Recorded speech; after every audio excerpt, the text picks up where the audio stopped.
दोस्तों, एक मूवी है बेस्ड ऑन वैम्पायर्स, जिसमें बताया गया है कि एक वैम्पायर को सरवाइव करने के लिए एक इंसान का खून चाहिए होता है एटलीस्ट महीने में एक बार। और दोस्तों, मूवी का यही कंसेप्ट हमें कंपाउंडिंग के बारे में एक इंपॉर्टेंट लेसन सिखाता है। So listen carefully. तो दोस्तों, होता कुछ यूं है कि जैसे मैंने आपको पहले बताया कि एक वैम्पायर को सरवाइव करने के लिए एक इंसान का खून पीना होता है, लेकिन जैसे ही वो ऐसा करता है तो वो इंसान भी वैम्पायर बन जाता है। तो फर्स्ट मंथ में एक वैम्पायर होता है और वो एक इंसान का खून पीता है और वो इंसान भी अब वैम्पायर बन जाता है। अब सेकंड मंथ में दो वैम्पायर्स हैं और वो दोनों दो इंसानों को काटते हैं, जिससे वैम्पायर की संख्या 4 हो जाती है। थर्ड मंथ में ये 4 वैम्पायर्स 4 और इंसानों का खून पीते हैं सरवाइव करने के लिए और उन चारों को भी खुद की वैम्पायर टीम में ऐड कर लेते हैं और अब टोटल वैम्पायर्स की संख्या 8 हो जाती है। 10 महीनों तक ऐसा चलने के बाद वैम्पायर्स की संख्या टोटल 1024 तक पहुंच जाती है। 15 महीनों में 32,768 पहुंच जाती है। 20 महीनों में 10,48,576 पहुंच जाती है। और जैसे ही वैम्पायर्स को ऐसा करते हुए यानी इंसानों का खून पीते हुए 32 महीने होते हैं तो तब तक वो वर्ल्ड की आधी पॉपुलेशन को वैम्पायर्स बना चुके होते हैं, यानी कि लगभग 400 करोड़ पॉपुलेशन अब तक वैम्पायर बन चुकी होती है। और अब जो बाकी बची थी वो थी 400 करोड़ पॉपुलेशन। लेकिन जैसे पहली 400 करोड़ पॉपुलेशन को 32 महीने लगे वैम्पायर्स बनने में, वैसे बाकी की 400 करोड़ को नहीं लगेंगे, उससे काफी कम लगेंगे। इनफैक्ट सिर्फ एक ही मंथ में बाकी की बची आधी पॉपुलेशन अब वैम्पायर्स बन जाएगी, क्योंकि हर एक वैम्पायर को कम से कम एक इंसान का खून चाहिए होता है सरवाइव करने के लिए एक महीने में। तो 400 करोड़ वैम्पायर्स हैं तो हर एक इंसान का खून पिएगा, तो सिर्फ एक ही मंथ में बाकी बचे हुए सारे इंसान भी वैम्पायर्स बन जाएंगे। और शायद यही रीजन है कि वैम्पायर्स आज दुनिया में नहीं है, क्योंकि ऐसा होता तो 34th मंथ में उनके पास कोई इंसान नहीं बचता जिसका वो खून पी पाते और सभी एट द एंड मर जाते। खैर, जोक से हटके जो स्टोरी से हम सीख सकते हैं वो है कंपाउंडिंग की वर्किंग। वैम्पायर्स की स्टोरी में कंपाउंडिंग 100% पर मंथ के रेट से ग्रो कर रही थी, जिसके चलते हर महीने वैम्पायर्स डबल हो रहे थे। शुरू के कुछ महीने तो ग्रोथ कुछ ज्यादा नहीं दिख रही थी वैम्पायर्स की पॉपुलेशन में। पहले 10 महीनों में सिर्फ 1000 के करीब ही टोटल पॉपुलेशन थी वैम्पायर्स की, लेकिन 15वें महीने में यानी कि सिर्फ अगले 5 महीनों में पॉपुलेशन 32 गुना बढ़ गई थी। और उससे आगे 5 महीनों में वैम्पायर्स की कुल पॉपुलेशन 10 लाख पार कर गई थी, यानी 102 गुना बढ़ गई थी। और बस अगले 13 महीने ही लगे पूरे वर्ल्ड की कुल पॉपुलेशन को वैम्पायर्स बनाने में। और दोस्तों, ऐसे ही कंपाउंडिंग काम करती है। स्टार्टिंग में आपको बहुत ही थोड़ा थोड़ा बदलाव दिखता है, लेकिन टाइम में जैसे हम आगे बढ़ते जाते हैं तो चेंज बहुत एविडेंट होता जाता है। तो दोस्तों, इजी था ना स्टोरी के थ्रू कंपाउंडिंग को समझना? अगर हाँ तो बने रहो वीडियो में। अभी आप आगे और भी बहुत कुछ सीखने वाले हो कंपाउंडिंग के बारे में, जैसे कि कंपाउंडिंग स्टॉक्स में कैसे वर्क करता है और आपको इससे कैसे बेनिफिट लेना है और कैसे ये हमारी हेल्थ, हैप्पीनेस, नॉलेज और वेल्थ को इंप्रूव या फिर डिस्ट्रॉय कर सकता है, वो भी जानेंगे। और फाइनली हम जानेंगे कि कैसे आप 2500 रुपए की छोटी शुरुआत करके 5 करोड़ जितनी बड़ी कैपिटल बना सकते हो कंपाउंडिंग का यूज करके। और ये सब हम सिंपल और इजी एग्जांपल्स और स्टोरीज के माध्यम से समझेंगे। सो दोस्तों, ये है डाबर कंपनी का शेयर प्राइस और उसका चार्ट। 1999 में इसके एक शेयर की कीमत 7 से 8 रुपए के बीच थी और आज 2023 में इसका एक शेयर 560 रुपए से ऊपर ट्रेड कर रहा है। तो अब अगर मैं आपको कहूं कि इसने 20% के कंपाउंडेड रिटर्न्स दिए हैं, तो आप में से कई सारे लोग ये क्वेश्चन करेंगे कि कंपाउंडिंग कहां है इसमें? ये तो सीधा सीधा 7 गुना 80 इक्वल्स 560 हुआ है। और ये सवाल मेरी कई वीडियोस के नीचे आता रहता है। सो दोस्तों, मैं कोशिश करूंगा एकदम इजी तरीके से समझाने की, आप भी ध्यान से सुनने की कोशिश करना। सो दोस्तों, कंपाउंडिंग इसमें ऐसे हुई है। मान लो कि मैंने इसमें 1999 में 700 रुपए इन्वेस्ट किए होते, यानी कि इसके 100 शेयर्स खरीदे होते, तो एट दैट टाइम जब कभी भी इसका शेयर प्राइस 1% अप जाता तो मुझे सिर्फ 7 रुपए का प्रॉफिट होता।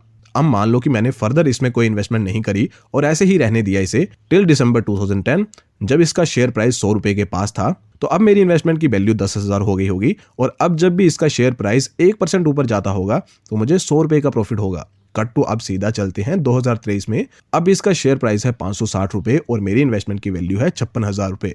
तो अब इस शेयर के 1% ऊपर जाने से मुझे सीधा 560 रुपए का प्रॉफिट होगा। तो दोस्तों, ये कैसे हुआ? कंपाउंडिंग की वजह से ही तो हुआ। आई होप आप समझ रहे हो। तो दोस्तों, ऐसे शेयर्स में कंपाउंडिंग वर्क करती है। उम्मीद करता हूं ये मैथ आपको समझ आया है।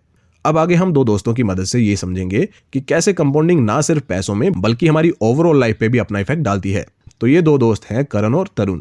तरुण की पहले बात करें तो तरुण एक सीधा साधा इंसान था, एक हम्बल फैमिली से बिलोंग करता था। तरुण डेली सुबह पूजा पाठ करके अपने काम के लिए निकल जाता है, शाम को वापस आता, अपनी फैमिली के साथ थोड़ा टाइम स्पेंड करता और चैन से रात को सो जाता। लेकिन उसकी ये नॉर्मल लाइफ तब बदलना शुरू हुई जब आज से 5 साल पहले यानी कि 2018 में उसे 5 करोड़ की लॉटरी लगी।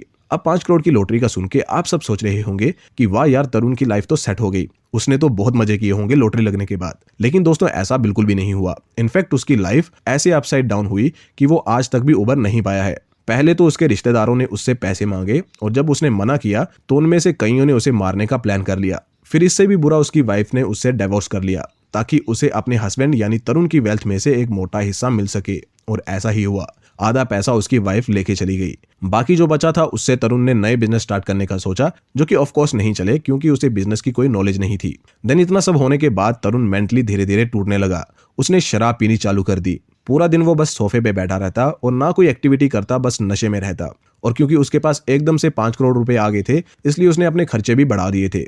उसने नई गाड़ी ले ली थी जिसकी मेंटेनेंस का खर्चा अब उसे उठाना पड़ रहा था। नौकर चाकर रख लिए थे जिनकी सैलरी का खर्चा अलग से था, और ये सब के कारण उसके ऊपर कर्जा भी चढ़ने लगा था। तरुण हर टाइम डिमोटिवेट रहता। उसे लगता कि दुनिया में जितना भी कुछ बुरा होता है मेरे साथ ही होता है। उसकी सेविंग्स धीरे धीरे करके खत्म होने लगी और 5 साल बाद यानी आज 2023 में तरुण एक होमलेस है, डेट के नीचे दबा हुआ है और अपनी बुरी आदतों की वजह से बीमारियों से जूझ रहा है। कंपाउंडिंग ने तरुण की लाइफ पे भी काम करा, लेकिन गलत साइड पे। उसकी बुरी आदतें कंपाउंड होती रहीं और वो बर्बाद होता रहा। नॉलेज ना होने की वजह से वो पैसे को मैनेज नहीं कर पाया। फिजिकल एक्टिविटी की कमी के कारण उसने हेल्थ भी खराब कर ली और लगातार पेसिमिस्ट और डिमोटिवेटेड रहने की वजह से अपनी हैप्पीनेस भी खो दी। लेकिन एक दिन वो अपने दोस्त करण से मिला, जिसको देख के उसे थोड़ी मोटिवेशन मिली और अब धीरे धीरे वापस तरुण ट्रैक पे आ रहा है। करण की पर्सनैलिटी ऐसी है कि कोई भी उसे देख के मोटिवेट हो जाए। करण हमेशा फुल ऑफ ऑप्टिमिज्म रहता है, एनर्जी से भरपूर और साथ ही साथ डाउन टू अर्थ रहता है। करण की स्टोरी इसलिए भी इंस्पायरिंग है बिकॉज उसे बचपन से एक सिंगल मदर ने पाला है। करण के फादर की उसके बचपन में ही डेथ हो गई थी और वो अपने पीछे 10 लाख का डेट भी छोड़ गए थे। करण की मां ने करण को बड़ा करने में बहुत परेशानियां झेली थी। उन्होंने बहुत गरीबी देखी थी, लेकिन वो नहीं चाहती थी कि उनका बेटा भी इसी गरीबी में जिए। इसलिए उन्होंने अपने बेटे करण को शुरू से ही ये सिखाया था कि बेटा कुछ भी हो जाए तुझे एक काबिल इंसान बनना है और अमीर तो जरूर से बनना है। इसलिए करण ने काफी अर्ली एज से ही अपनी लर्निंग्स और अपनी हेल्थ पे काम करना शुरू कर दिया था। करण डेली मीलों तक जॉगिंग करता, साथ में वेट लिफ्टिंग करता, जिससे वो फिजिकली काफी फिट बन चुका था। साथ ही वो डेली बुक्स रीड करता, बायोग्राफीज पढ़ता, जिससे उसका नॉलेज भी एक्स्ट्रा ऑर्डिनरी हो रहा था। खास करके वो इन्वेस्टमेंट से जुड़ी किताबों और वॉरेन बफेट की बायोग्राफी से बहुत प्रभावित था। इसलिए उसने अर्ली एज से ही इन्वेस्टमेंट शुरू कर दी। साथ में वो अपनी जॉब करता और साथ में एक तरफ इन्वेस्टमेंट के बारे में सीखता रहता और पैसे को भी इन्वेस्ट करता। जल्दी ही उसने अपने पापा का सारा कर्जा उतार दिया। वो अच्छी लाइफ जीने लगा। अपनी माँ को उसने वर्ल्ड टूर करवाया और जब तक उसकी शादी हुई तब तक वो एक अच्छा सुलझा हुआ और साथ ही एक हेल्दी और वेल्दी पर्सन बन चुका था। कंपाउंडिंग ने करण की लाइफ को भी पूरी तरह से बदल डाला, लेकिन अच्छे के लिए। उसका नॉलेज कंपाउंड हुआ, जिससे उसकी लर्निंग्स ग्रो होती रही, जिससे फिर उसकी वेल्थ और हैप्पीनेस भी कंपाउंड हुई। इसलिए वो आज पर्सनल और प्रोफेशनल लाइफ को अच्छे से हैंडल कर पा रहा है। दोस्तों, इन दोनों कहानियों में एक सिमिलर चीज का इफेक्ट है और वो है कंपाउंडिंग का इफेक्ट। लेकिन एक की लाइफ में जहां नेगेटिव इफेक्ट है, वहीं दूसरे की लाइफ में पॉजिटिव इफेक्ट है। अब आप कंपाउंडिंग के पॉजिटिव इफेक्ट के लिए क्या कर सकते हो, जानते हैं आगे। सिंपली हेल्थ की कंपाउंडिंग के लिए आप फिजिकली एक्टिव रह सकते हो। नॉलेज की कंपाउंडिंग के लिए आप बुक्स पढ़ सकते हो या सक्सेसफुल लोगों के पॉडकास्ट सुन सकते हो, यूट्यूब पे वीडियोस भी देख सकते हो। हैप्पीनेस की कंपाउंडिंग के लिए आप मेडिटेशन कर सकते हो, ट्रैवल एटसेट्रा कर सकते हो। ये सब का मेथड सिंपल है। डिसिप्लिन ऑब्वियसली एक मेजर रोल प्ले करता है, बट मेथड सिंपल है। बट थोड़ा सा डिफिकल्ट मेथड अगर किसी चीज में कंपाउंडिंग का है तो वो है पैसों में कंपाउंडिंग का, जैसे कि अब हम सिंपल तरीके से समझेंगे। ऑल्सो 2500 रुपए पर मंथ से 5 करोड़ की कैपिटल का सफर कैसे तय करना है वो भी जानेंगे।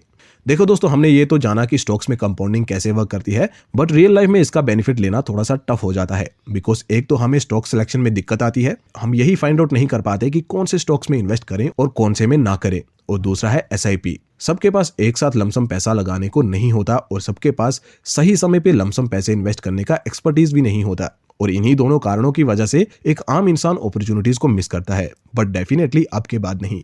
मैं आपको एक सिंपल थंब रूल बताता हूं, जिसके इस्तेमाल से आप एटलीस्ट पॉजिटिव रिटर्न्स तो ले ही पाओगे स्टॉक इन्वेस्टमेंट से। और अगर आपने थोड़ी ज्यादा मेहनत करी तो काफी एक्स्ट्रा ऑर्डिनरी रिटर्न्स भी आप निकाल पाओगे। सिंपली आप अपने आसपास देखो, आप किन किन प्रोडक्ट्स का इस्तेमाल कर रहे हो। एग्जाम्पल के लिए स्मार्टफोन ही ले लो। अगर आपके पास आईफोन है तो ऑब्वियसली ये एप्पल कंपनी का प्रोडक्ट है। अगर एंड्रॉइड डिवाइस है तो एंड्रॉइड गूगल का ऑपरेटिंग सिस्टम है।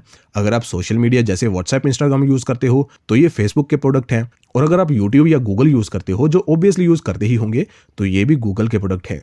तो इस फैक्ट से हम ये निष्कर्ष निकाल सकते हैं दैट ये सभी कंपनीज ग्रो कर रही होंगी, तभी तो जमाना इन्हें इस्तेमाल कर रहा है। एज ए रिजल्ट इनमें इन्वेस्ट करने से हम कंपाउंडिंग का बेनिफिट ले पाएंगे।